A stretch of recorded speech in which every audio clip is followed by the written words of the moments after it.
Hi, welcome to the Gripe podcast. In this podcast, we learn how to grow mission-driven organizations. I'm your host Farhad Khan, CEO of Gripe.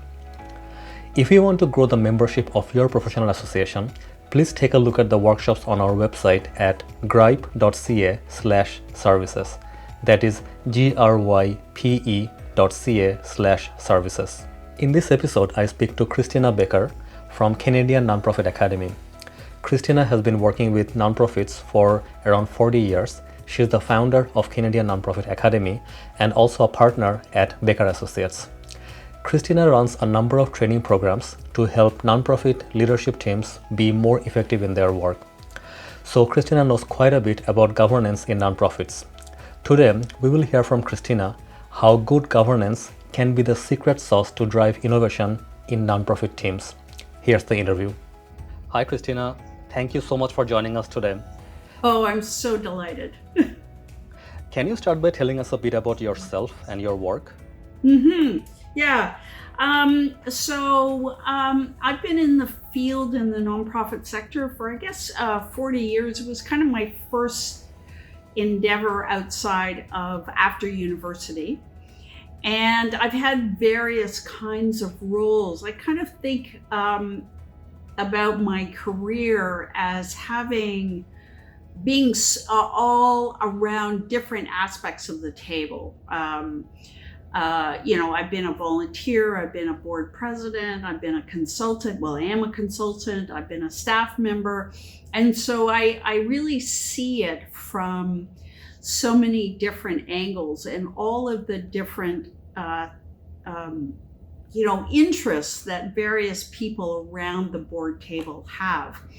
About 5 or 6 years ago, Becker Associates decided that there was a definite need in our around the organizations that we managed for board training.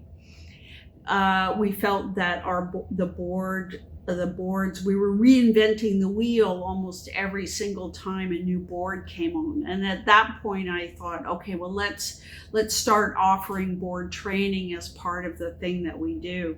And then I grew that within the last 2 or 3 years or so to the Canadian Nonprofit Academy, which I founded as a division of Becker Associates. And we do board training, consulting, coaching for both volunteers and executive directors, as well as do a pretty innovative, I think, online training program for boards in Canada, and actually maybe in the United States. We're not quite sure if we can expand out there, but we're gonna try. So that's Alrighty. A little bit about me, yeah. Okay, and Christina, fun fact, I guess you're working with your brother as well on this at Becker Associates. Yes. I had a chance to actually speak to him that day, which is amazing. Yeah, we actually, Becker Associates started by our mother in 1980, who's a pretty innovative, ahead of her time person. And so we took over running the company maybe about 10 years ago. And then Adam, as my interests were going in a slightly different direction, Adam took over the presidency of Becker Associates. And so, but we still, we have these two parts of the company that we each kind of run. And it's interesting working with a family member.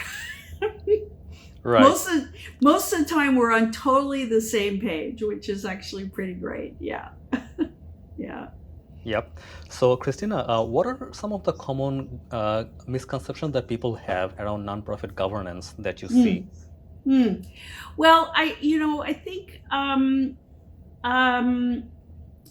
the misconceptions is that it's not to be taken seriously. I think there is a prevailing attitude within nonprofits that especially around board members, because this is a volunteer position, there is no need to be trained. There is no need to be brought up to speed.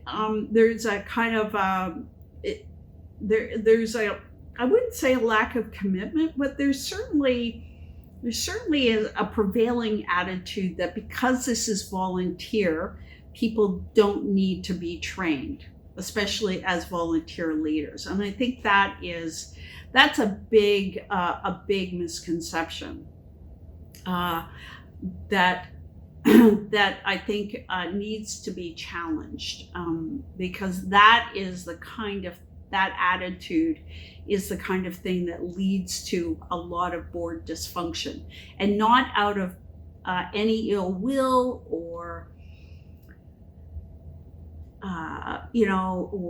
or anything like that, because board members are certainly well-intentioned. They have a commitment to the cause.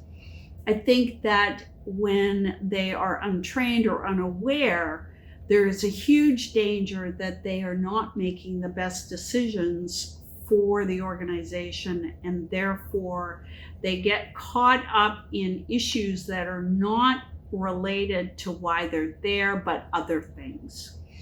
So I think that's one thing. I think that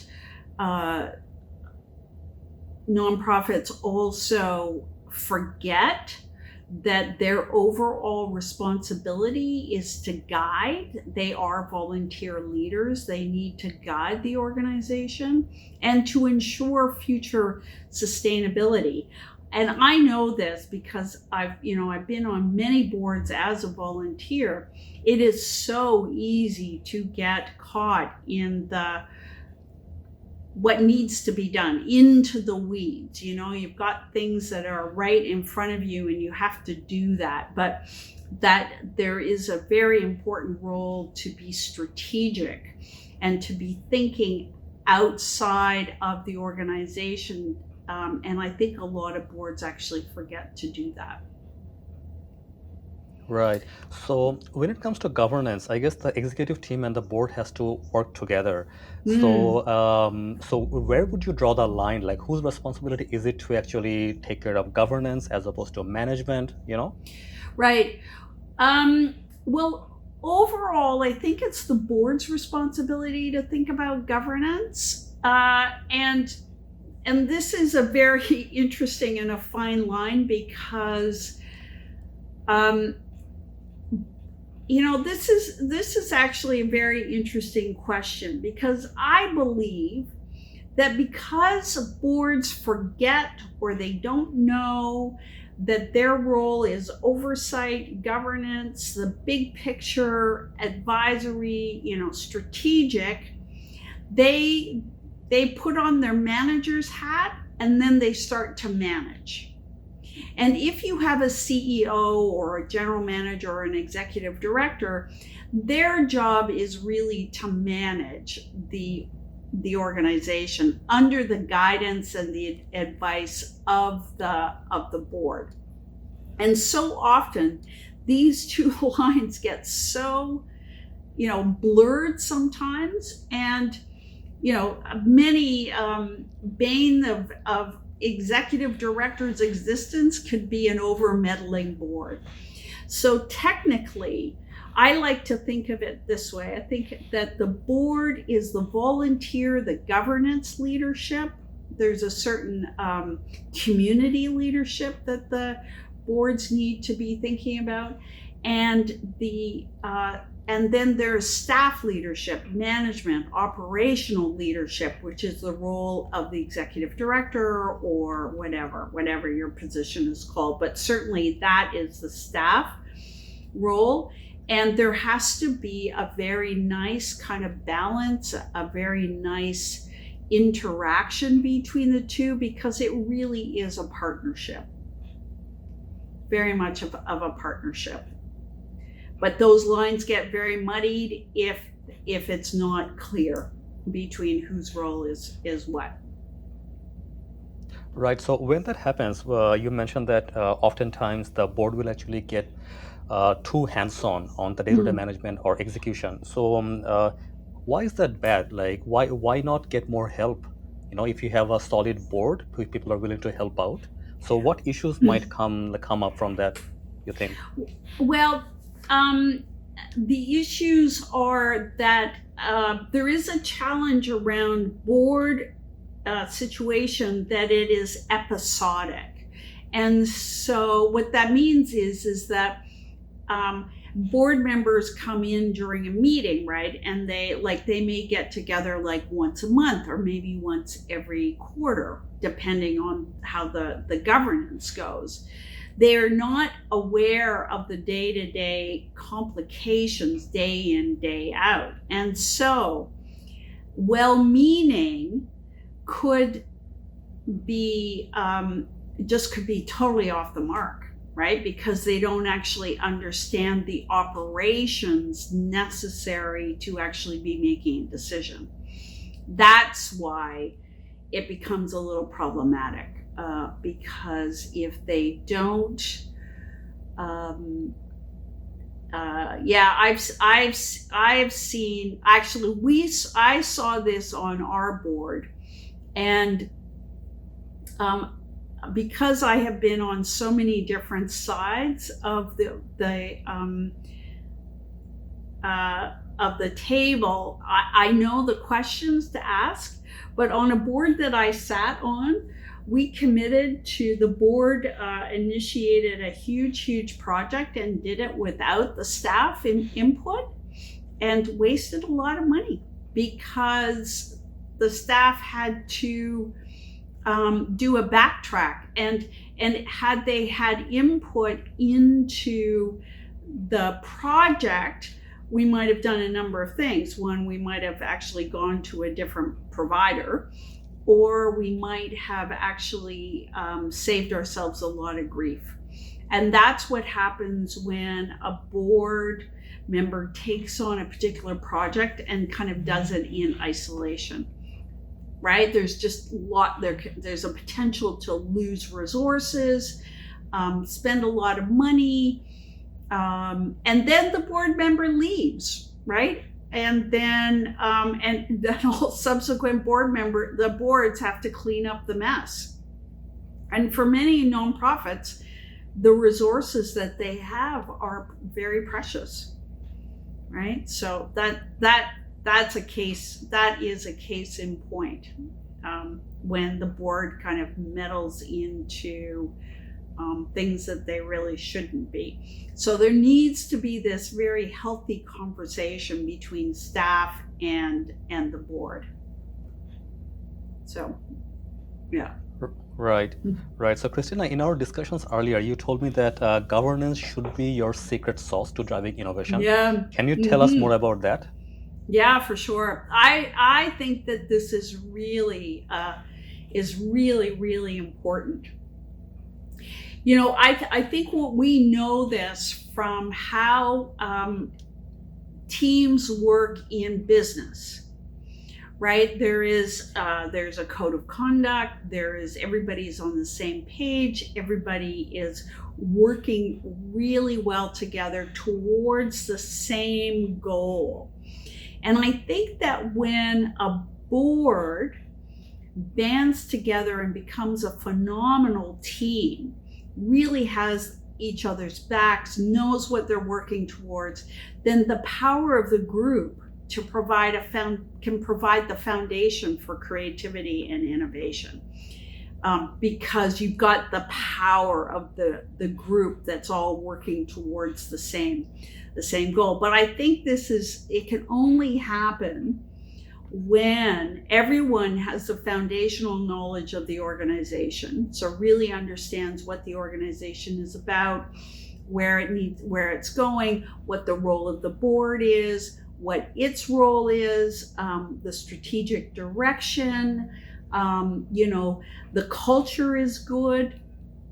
Culture does support core values that actually get lived out in people's interactions with each other. And those kind of foundational organizations or foundational principles, I think, create the right environment for creativity and innovation. Other than that, they're just going through the motions. So, that, and this whole idea of agility, which has become a very hot topic within the for-profit field, is starting to make itself known in the not-for-profit idea.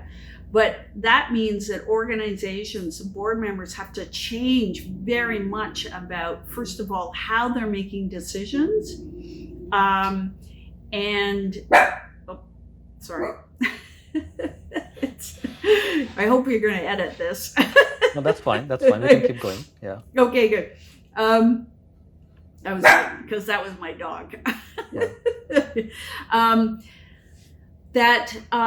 So much board member time is involved in reading reports and doing the oversight and all of the kind of boring stuff of board meetings, and not very much time in terms of talking about ideas or brainstorming or strategy or where are we.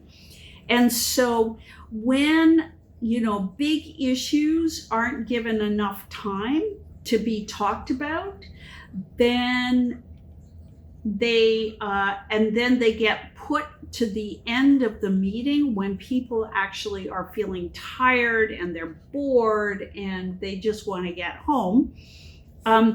Those big decisions are delayed for months and months and months and months.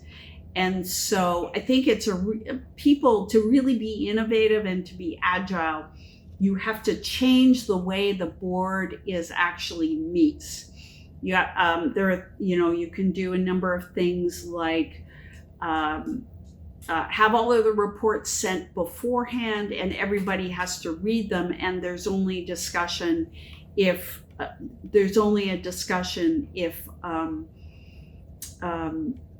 there's a question, so that you leave a lot of time for using people's best skills, which is why they're on the board. So it does mean a different mindset in terms of how boards are actually run. And I think that may be the biggest, that's maybe the biggest obstacle for nonprofits, because it's just like, it's the way that it's always been done, right? People meet, they read reports, they motion and stuff, and then they go home.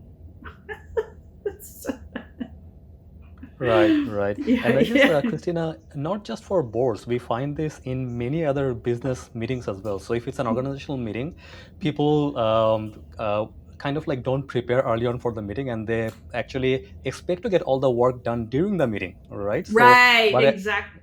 Right, and then I guess like the problem, like this is a problem for businesses in general, but if your board is not able to like meet like too often, which is often the case for nonprofits, right? So actually the problem is even amplified, because the small amount of time that you have, you're not actually investing that time into like ideas or strategies or like maybe like setting directions, right? Beautiful. Yeah, exactly. Yeah, okay. Exactly.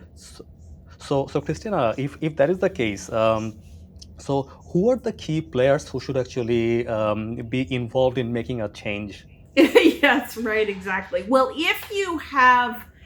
if you are primarily a working board, i.e. you don't have a lot of staff, then I think it's the executive committee of your board. So it's your board president or chair or vice chair.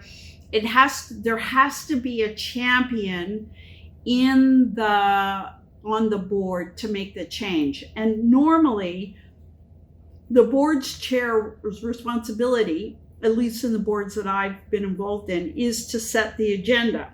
So then that means that the board chair has a tremendous amount of power in terms of setting the tone. So a board chair then needs to reconstruct an agenda and say, okay, we're going to be doing different things here. it can't be just one-sided. Like you can't, like the innovation or the change just can't happen from the board level. It also has to happen at the staff level. So if you've got a general manager or an executive director or a small staff, there has to be a partnership between the two in terms of changing the way that things happen. And those, I mean, it's like any organizational change, right? That any organization, whether it's a for-profit or not-for-profit, ultimately we're looking at change of behavior and change of attitudes, and a very just like, how is the board functioning? So if the culture of the board is already dysfunctional, then you've actually got to make a change for that. Now, I was involved recently in a big organizational change project, and I think I did not realize until after I got into about 3/4 of the way, after I did all the research and I actually made some solid recommendations, that there was a culture that supported conflict, and that there was a conflict that was actually pre-existing, that every time they would want to make a change towards new things, this conflict with a committee of the board rose its ugly head and needed to be dealt with. And they were trying to make this change in culture, but it just it didn't happen. And so eventually, I'm not quite sure. I hope that the project in long term will be successful, but I'm not exactly sure. And they spend a lot of money, to do an organizational change project. So, as Peter Drucker says, culture will eat strategy for lunch or breakfast or all three meals, right? So the culture is actually really important, and do your core values actually mirror what it is that you're trying to do, and how are people behaving. So behavior is actually a really, really interesting piece. Right. Yeah. And what you're telling me, Christina, is that if the board is already dysfunctional, or if there is a problem in the culture overall, then it's not going to just fix itself. You actually have to bite the bullet, take some really hard decisions to be able to fix things. And I guess one of the key issues that we often find many people don't take seriously is that sometimes it's a people problem, right? So maybe we don't have the right team members in the team, right? So and what I'm in my experience working with nonprofits as well, oftentimes we find that the teams do not invest enough time in recruiting their board as their hires. But I think if the people who are actually giving you strategic directions, you actually have to be even more careful as opposed to hiring your employees in choosing your board. So what are your thoughts on that? Yeah, I think it's really, really important. And it's interesting because it's a little bit of a chicken and egg thing. And it's a really, sorry. Yep, no worries. It's a really good question.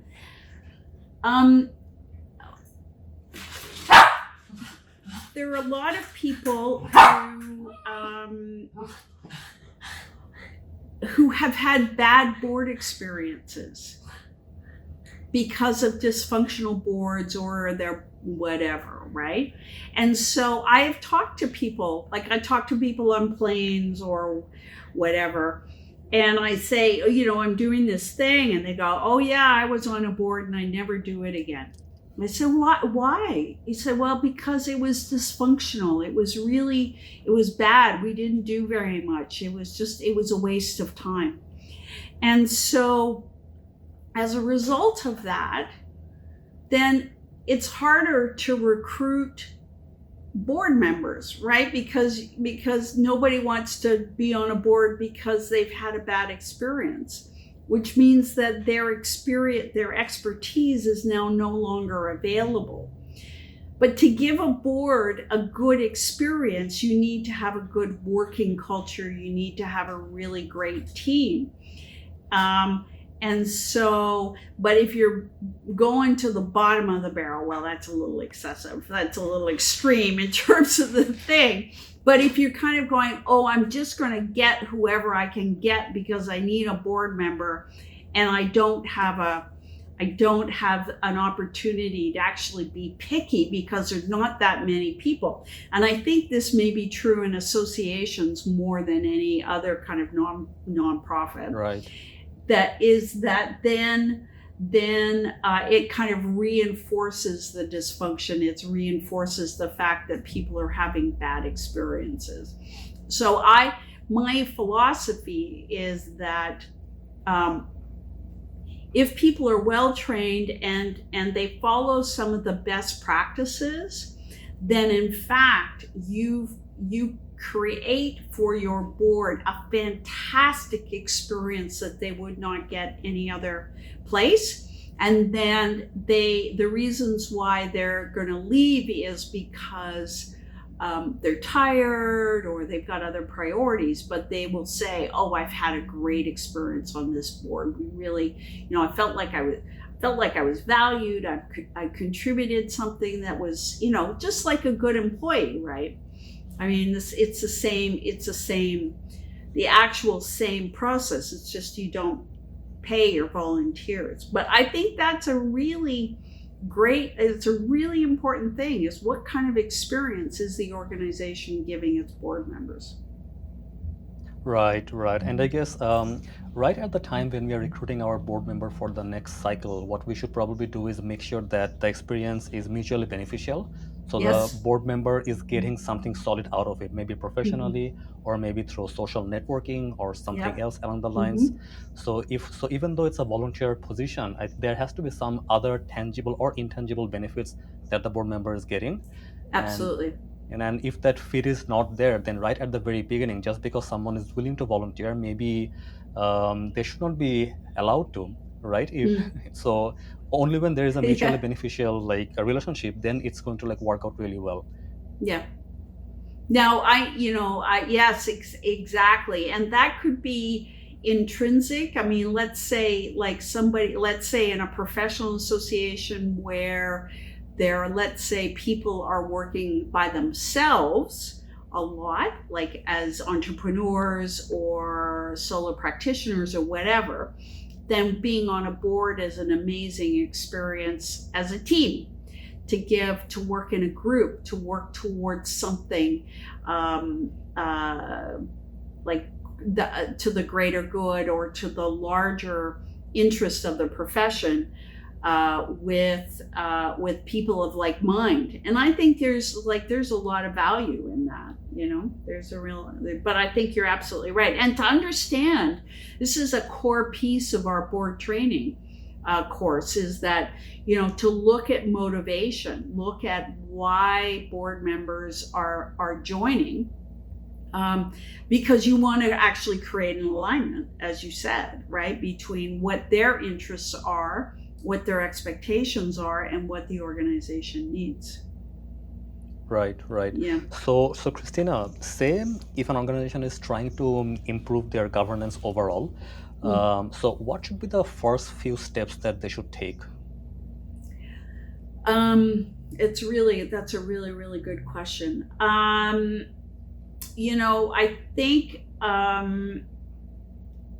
think the first thing, if people have not instituted a board orientation, on a formal board orientation and a board training program as part of the initiation, then I think that is really, really the first step. And then to make sure that the processes support the board playing a key role in as I said, the long-term sustainability of the organization. I think that's because there needs to be this alignment between where the organization is going, its mission, and its strategies for achieving that mission, and everything else that is going with that. So in a way, looking at, do all of the processes and procedures and how the organization functions support the mission and the impact that the organization wants to make. And if there is any kind of misalignment with that, then the governance is not going to work as well as it needs to. Right.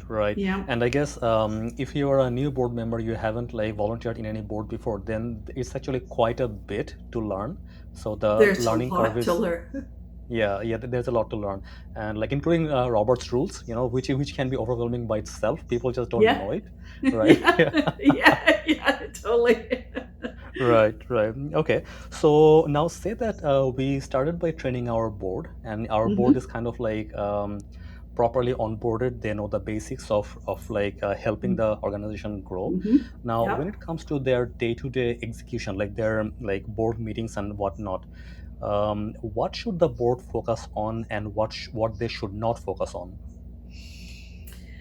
Well, that is also, that's part of the those decisions are unique to the organization and the size of the organization. Larger organizations that actually have staff, then the board is more of a policy, advisory, strategic kind of focus. So their role is mainly oversight, and their governance is probably pretty solid because it's been developed over a long period of time.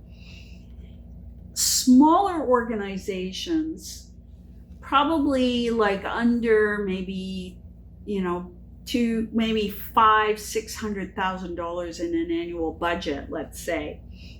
That is distinction gets a little muddy because probably there is limited staff, and therefore the board then is a working board to some degree, and that's just a product of necessity, right? It's just some things that need to be done by board members, not because they're meddling, but because it needs to be done and there's no other person to do it. So that's just a function of a small working board.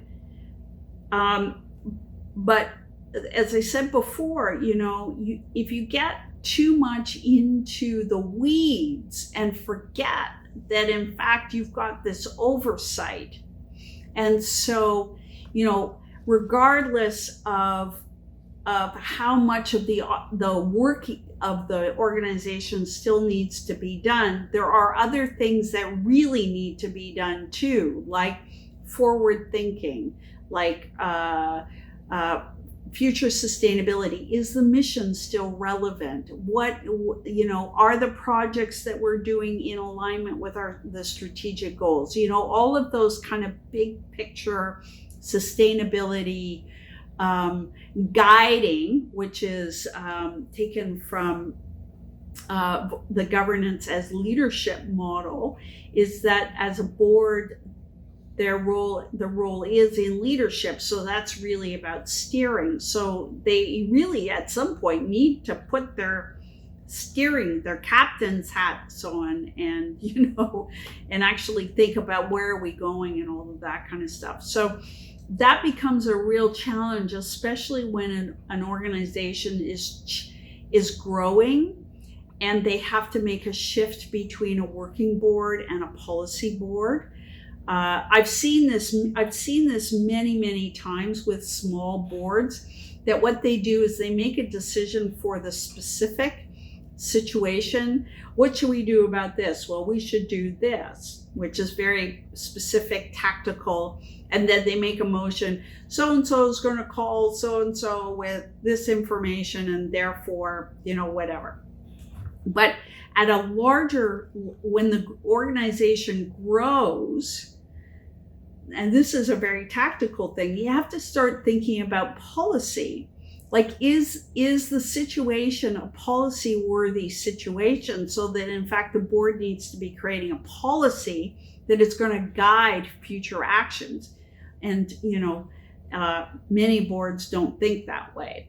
They think, oh, we got to find a solution for this particular problem, and therefore they're in the weeds and they're not actually looking at the larger, is this something that is going to come up again? If this is going to come up again, do we need to be thinking about a policy? Or, is this a trend? All of those kind of higher order things that boards from larger organizations know very well, and they've practiced that very well.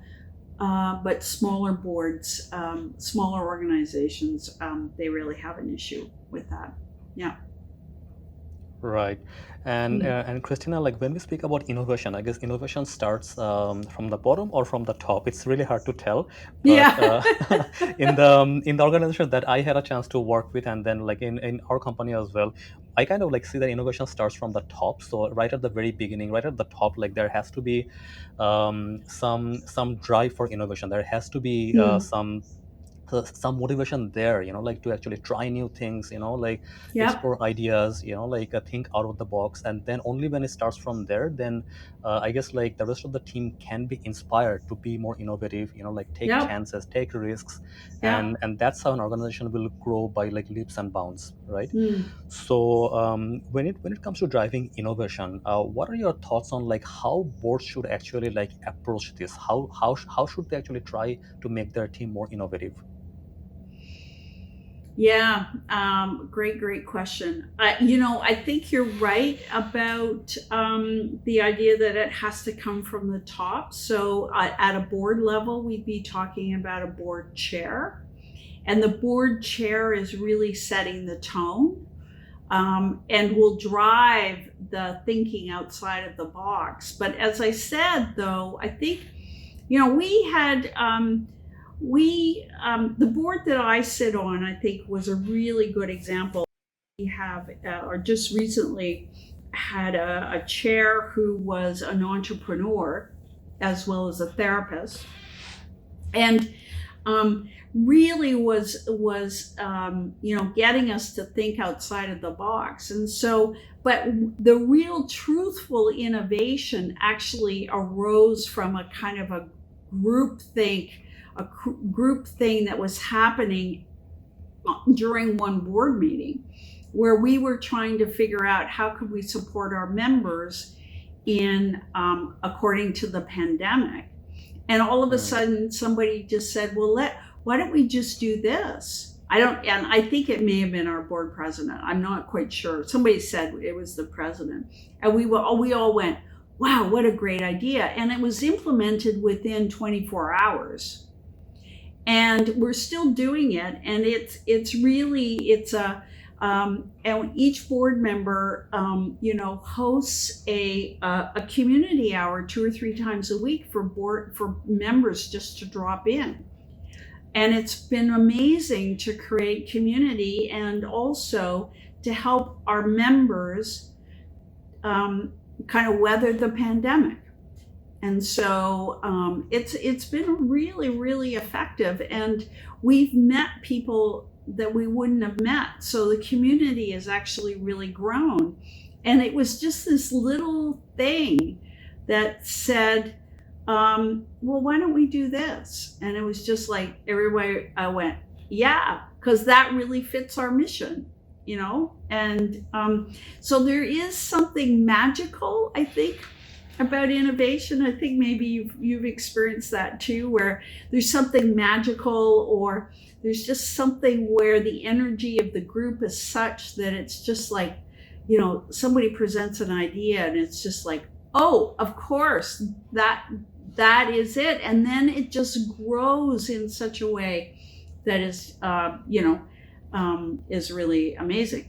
Of course, that could also be the other way around. But so you do need to evaluate, is this doing what it is that we need to be doing?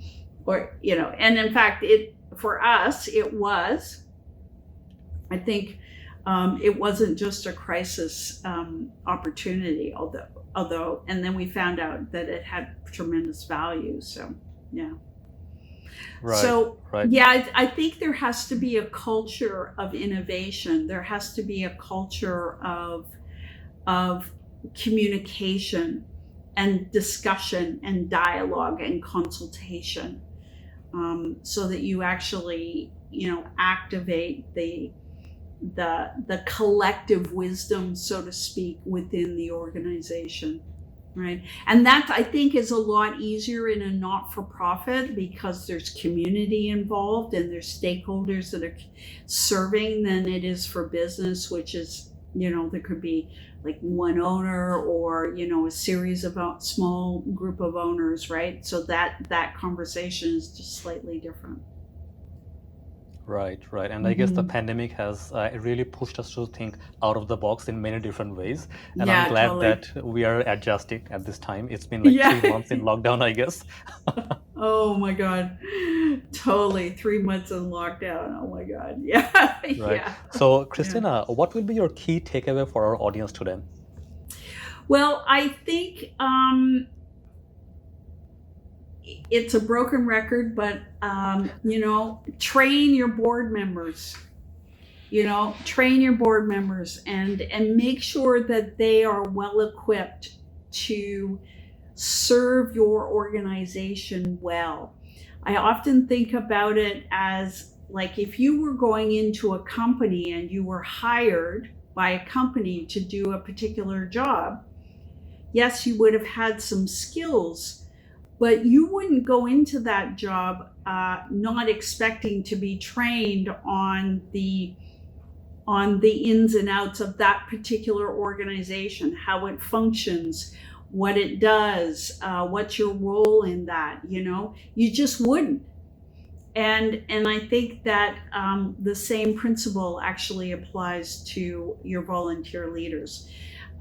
Second, always keep your eye on the mission. Remember that is your true north.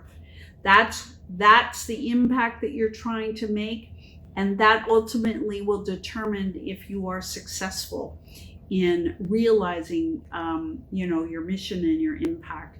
Also, really important to have a strategic plan and to focus on the future. Where are you going, and a number of that. And then finally, I think making sure that you obviously do a debrief, you do an evaluation of where you are and how well you've done. As most businesses actually already do that. It's like, well, we had this project and how well did we do? What did we learn and what do we need to do differently? That is kind of a mindset that I think more nonprofits need to adopt. So those, I think, would be, so board training, board orientation, I think are really, really key for a well-run, exceptional nonprofit that makes the difference that it wants to make. Awesome. Christina, I just have 2 more questions for you to help our audience before we wrap up. What personal habit has contributed the most to your success, you think? Oh, great One question. of your personal habits, yeah. Well, journal writing. Actually, I've been doing it for 40 years, every morning for a long time. And I take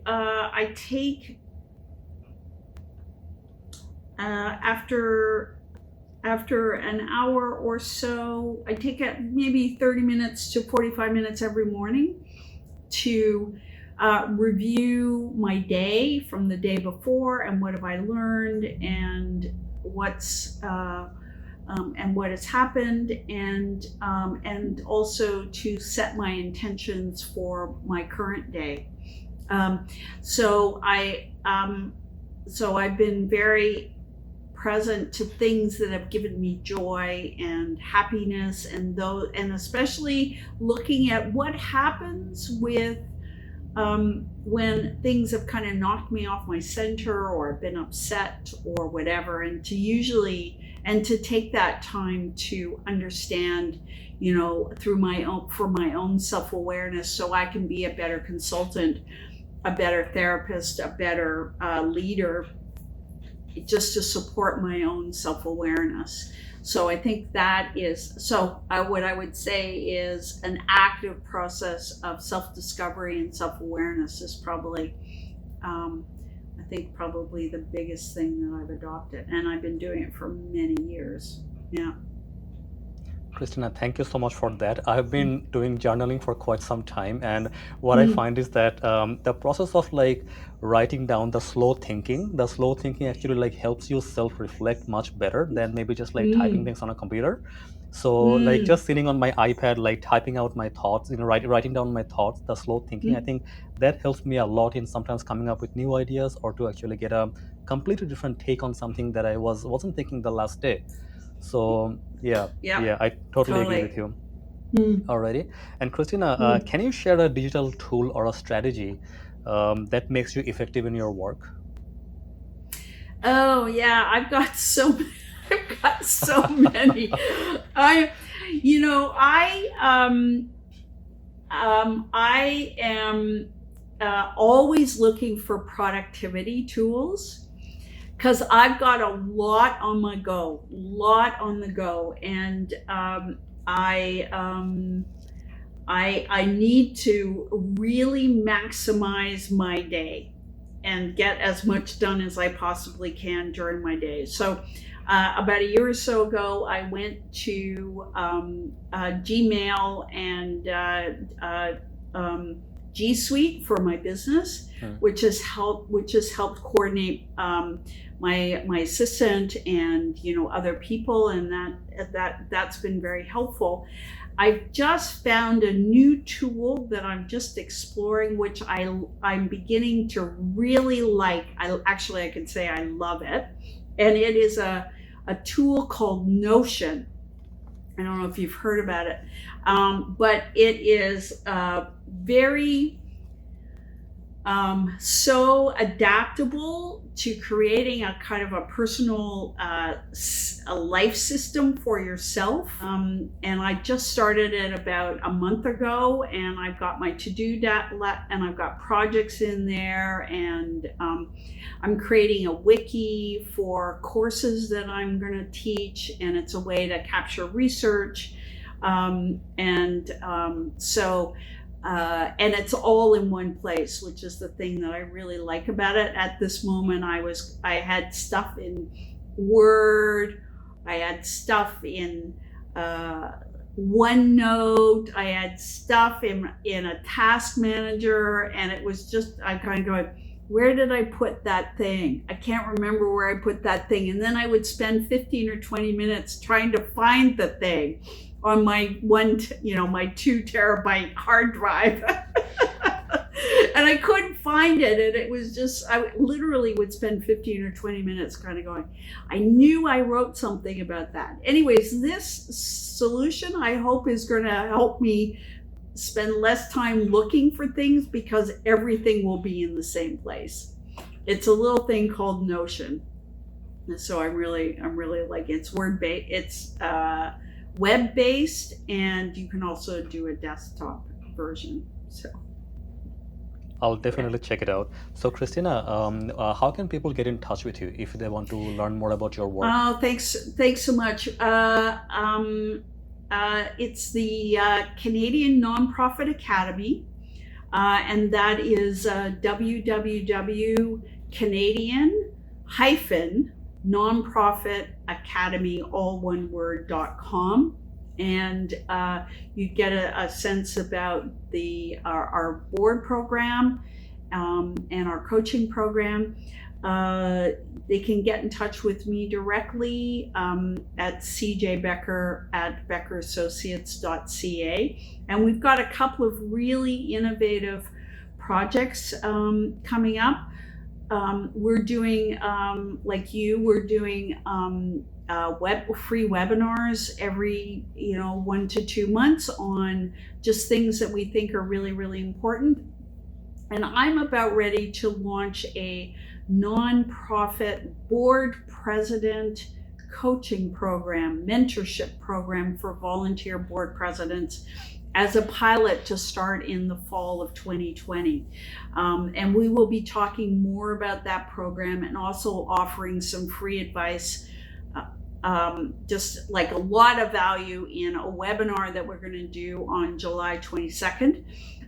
Check out the Canadian Nonprofit Academy website for more information about that. We'll have stuff up probably in about a week or so.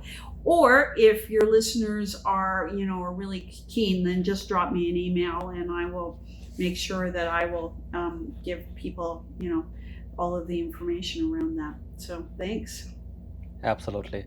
Well, Christina, thank you so much for your time today. It was great having you on our show. Thanks so much. I just really, really enjoyed being here. Hopefully it was helpful to your listeners. That was the interview with our guest today. I always learn quite a bit in our podcast interviews, and I hope you will be able to use some of the ideas in this episode for your organization soon. Once again, if you want to grow the membership of your professional association, do check out the workshops on our website at grype.ca/services. That is grype.ca/services. All right, I look forward to speaking to you in one of our future episodes. Bye for now.